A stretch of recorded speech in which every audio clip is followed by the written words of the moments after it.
Okay, so get this. We're diving deep into the story of Srinidhi Ranganathan, calls himself the human AI, got his resume, and wow, it's a lot.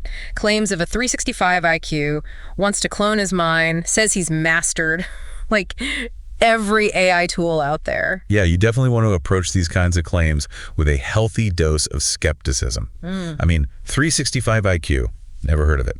And mind cloning, that's pure science fiction. Right. It's a bit much, even for this show. But I did find some interesting stuff when I was looking into him. What about you? There are definitely some intriguing threads in Srinidhi's background that we should untangle. Like what really jumped out at you? I have to admit, this resume, it's like he threw every AI buzzword he could find at the wall and hoped something would stick. It's a lot, isn't it? But if we can get past the, let's call it creative phrasing, there's this interesting ambition to blend data science, AI, and digital marketing. That kind of drive to connect things that don't seem to go together, you see that in a lot of innovators. So maybe there's a method to the creative phrasing. Maybe. He definitely wants to be seen as someone who's shaking things up, a revolutionary, not just another tech guy. Yeah, it's like reading a manifesto, not a resume. So speaking of self-proclaimed abilities, he mentioned something called hyperphantasia. Any idea what that is? It's a neurological condition. Yeah. People with hyperphantasia, they experience mental images super vividly, almost like they're seeing them in real life. Okay, so how does that tie into his claims about being able to visualize really complex ideas or even like seeing the text while he's reading? That's where things get a little fuzzy. Hyperphantasia is definitely interesting, but there's not a lot of research connecting it to, say, being better at business or anything like that. So could be more hype than hard science, which, let's be honest, seems to be a theme here. It's definitely something to keep in mind as we go through this. Okay, so let's talk about his actual work experience. What do you think of his career path? Dynamic, that's for sure. Content manager, CMO, digital marketing instructor. He even says he's taught like 500,000 students on Udemy. 500,000. That's a lot. If that's true, his courses must have really resonated with people. But that's a lot of different roles. Is he actually mastering any of these fields? It's a good question. I mean, maybe this is just how people build careers now, especially in the digital world. Things change so fast. You have to constantly be learning new things to keep up. True, but it also makes you wonder if he's just chasing the next big thing, you know? Yeah, without necessarily getting really good at any one thing. It's like he's got a million tabs open in his brain all the time. That's a great way to put it. Speaking of a lot of tabs, he mentions researching, get this, over 90,000 automation tools. 90,000. That's a lot of tools. Yeah, is that even possible? Seriously, 90,000? To be honest, it's incredibly unlikely that he has in-depth knowledge of that many tools, even if we're being generous with researched. Yeah. The world of AI tools is massive. You've got natural language processing, computer vision, predictive modeling. Each one of those categories has thousands of tools.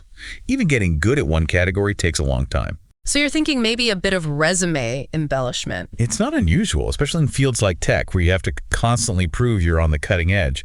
But there's a difference between, like, highlighting your wins and, well, this. And he's definitely doing both, isn't he? He mentions developing something called Era, a virtual writing robot. Sounds like something straight out of a movie. Doesn't it? It could be anything from a really advanced AI writing tool to, like, a basic program that automates simple writing tasks. Without more info, it's hard to say. It is interesting that he includes both what seem like real achievements, like those AI marketing courses, and then things that didn't work out, like that web traffic blaster project he mentions. It's a really interesting mix. So is he someone who's not afraid to fail, learning from his mistakes and trying new things? Or is he just always chasing after the next big thing? Big questions, and we'll keep digging into them. You know, it's funny you should mention chasing the next big thing, because that's kind of what it feels like when you look at his career, always on to the next venture. Speaking of next big things, we have to talk about this whole mind cloning thing. Is that even remotely possible? Well, mind cloning, transferring your consciousness to a computer, that's been science fiction for decades. Right now, we're nowhere close to being able to do something like that. He actually links to a YouTube trailer about this on his resume. Have you seen it? Oh, yeah, it's something else. Dramatic music, all these futuristic images, you know, vague promises about digital immortality. But no real explanation of how any of it would actually work. Not really, no. It's light on the specifics, to say the least. So more about grabbing attention than actual science. It's hard to say for sure. Maybe he truly believes it's possible, but there's a difference between having a goal and having something that's actually achievable, you know? Technically and ethically, there are so many hurdles, and those never seem to come up in these presentations. It's like all those promises about flying cars. Big ideas, but no plan for how to actually get there. Exactly. You always need a healthy amount of skepticism with these big futuristic claims. This whole deep dive, it just makes me wonder how much of what we see online, even this resume, is just a character he's playing to promote himself. He mentions this YouTube channel, Book Spots, over 25,000 subscribers. Does that mean anything? It's not unusual to have a big online presence, especially in digital marketing. It's how you build credibility. Having a YouTube channel with that many subscribers, it means he's doing something right. So building your personal brand is important, even if some parts of it are, let's say, open to interpretation. Right. And that leads to a really important question. How do you tell the difference between real innovation and someone who's just really good at marketing themselves? Especially in a field like AI, which most people find pretty mysterious. It seems like it's never been easier to get into AI, at least on a basic level. That's true.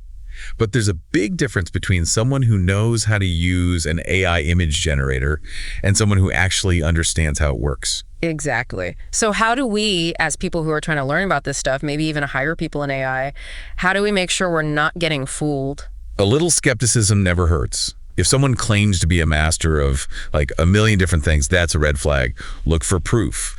Do they have a portfolio? Have they been published? Things like that. So don't just take their word for it. Look for evidence from other sources. Exactly.